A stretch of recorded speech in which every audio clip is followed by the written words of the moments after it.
Pessoal, boa tarde. Aqui professor Frank, seu professor de História. Na aula de hoje nós vamos estar falando sobre a Reforma Protestante. Bem, então a Reforma Protestante foi um fato que aconteceu no século XVI e que é marcado pela disseminação de igrejas protestantes, para a difusão do cristianismo, principalmente a partir da Europa, Bem, então o cristianismo é uma religião que se disseminou na Europa, principalmente a partir do século III. Então, com a queda do Império Romano, o cristianismo já era pregado na Europa, mas foi a partir do século III, com a queda do Império Romano, que o catolicismo, uma corrente do cristianismo, se fortaleceu na Europa, porque o catolicismo ele permeava no sentido de que as pessoas eram irmãos, eram iguais, eram todos pertencentes da mesma família de Deus, de Jesus Cristo, que Deus era nosso Pai e Jesus era nosso irmão. Então trazia esse sentimento de igualdade. E esse sentimento de igualdade, de obediência, se relacionava também com o poder dos reis. Então isso fez com que os próprios reis da época instituíssem, apoiassem o desenvolvimento do catolicismo na Europa. Então, desta forma, o catolicismo se torna a principal instituição religiosa ao longo do feudalismo, período que vai do século V ao século XV. E nesse período vai ser marcado pela fé católica, pelas verdades católicas, onde nós não teremos o desenvolvimento da ciência e o catolicismo será a principal fonte de verdade. Nós verificamos que até o século XV, até o século XVI, então o cristianismo se transforma em uma instituição forte, poderosa, muito rica, e isso começa a despertar uma certa divergência entre alguns próprios seguidores da igreja. Mas alguns dos eventos foram, despertaram maior desordem dentro da própria igreja. Entre elas, lá no século XVI, quando o Papa Leão X, passa a fazer a chamada venda de indulgências. Era uma prática lá na Europa ao longo desse período. Então o Papa Leão X autoriza esse processo. O objetivo central era construir a Basílica de São Pedro.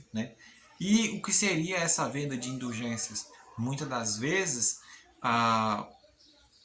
aquelas pessoas ricas que eram proprietários de terras, proprietários de fazendas, então eles passariam a se desprender, a doar para a Igreja Católica com o objetivo central de comprar a salvação, de comprar um pedaço do céu.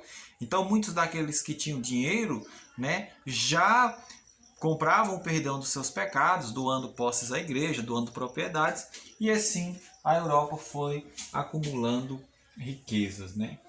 A principal figura que vai surgir contra essas práticas do catolicismo, entre elas a venda de indulgências, algumas perseguições feitas àquelas pessoas que eram consideradas hereges, foi Martinho Lutero. Então Martinho Lutero surgiu lá na Alemanha. Martinho Lutero era ainda um estudante, mas pertencente à Igreja Católica, e Martinho Lutero começou a discordar das práticas comuns da Igreja Católica. E aí as chamadas 95 teses de Lutero seria uma espécie de ideologia do que para ele seria o correto a se fazer a partir daquele momento.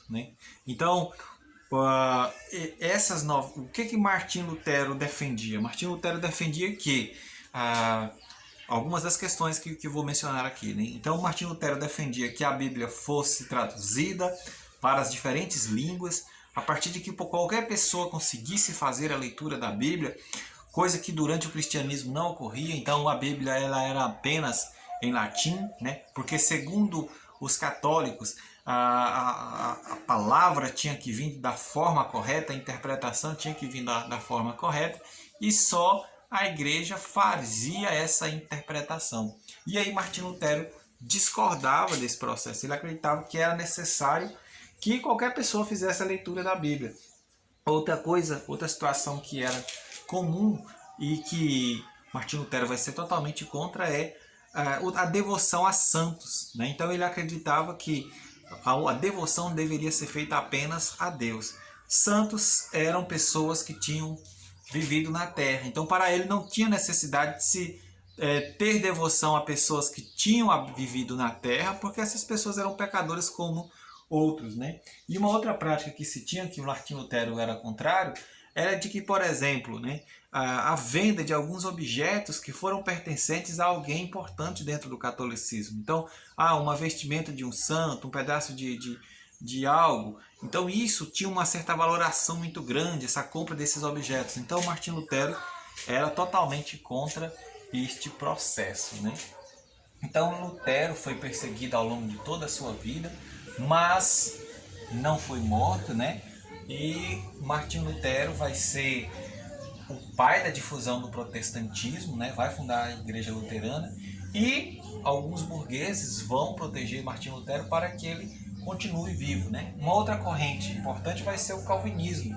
Então o calvinismo, né? João Calvino, um outro que vai desenvolver o protestantismo também na Europa. Só que João Calvino, ele, diferente de Martinho Lutero, que defendia que a pessoa, a base de tudo era a fé, Martinho Lutero não. O calvinismo, João Calvino não. João Calvino acreditava na predestinação. Para ele, Deus predestinava quem deveria ir para o céu e quem não deveria ir para o céu. Então, para João Calvino, essa predestinação se dava através das posses, das propriedades. Ou seja, se uma pessoa tinha propriedades, tinha sorte na vida, tinha riqueza, essa pessoa era como se tivesse predestinado a ganhar o reino dos céus. Então isso, né, aos olhos dos burgueses, fascinou essa questão de que o trabalho dignifica as pessoas, de que as pessoas conseguem essa dignificação. Então o calvinismo foi uma corrente muito defendida entre os burgueses na Europa. Já o anglicanismo foi uma religião que surgiu na Inglaterra. Então o rei Henrique VIII era casado, mas a sua mulher não dava filhos homens para ele. E aí Henrique VIII precisava de ter um filho homem para ter o sucessor. Caso ele não tivesse o sucessor, o trono ficaria livre. Foi então ele pediu ao Papa para se casar novamente com outra mulher e para ter um filho homem, né? Mas aí o Papa negou esse pedido, né? Porque para a Igreja Católica só se podia casar uma única vez. Então Henrique VIII expulsou a Igreja Católica da Inglaterra e instituiu a Igreja Anglicana, né? Expulsou toda a Igreja Católica e aí fundou uma corrente muito parecida com o catolicismo, só que ao invés de se ter um Papa, se teria agora a figura central do rei como a figura maior da Igreja Anglicana, né? Ainda no mesmo século, no século XVI, a Igreja, né, instituiu a chamada Contra-Reforma. O que é a Contra-Reforma? Foi o momento que a Igreja Católica se reuniu para conciliar, para verificar que a Igreja estava dividida. E estabeleceu o chamado Concílio de Trento. O Concílio de Trento, então, seria, né, algumas medidas que a Igreja Católica tomaria para resolver a situação, mas que, na verdade, a Igreja não abriu mão de muitas coisas, né? Então, a figura do Papa continuou sendo a figura central, né? A Igreja Católica passou por pequenas transformações. E, a partir de então, o cristianismo se difundiu a partir de várias igrejas protestantes que se espalharam por todo o mundo, né? Um forte abraço, espero que vocês tenham entendido.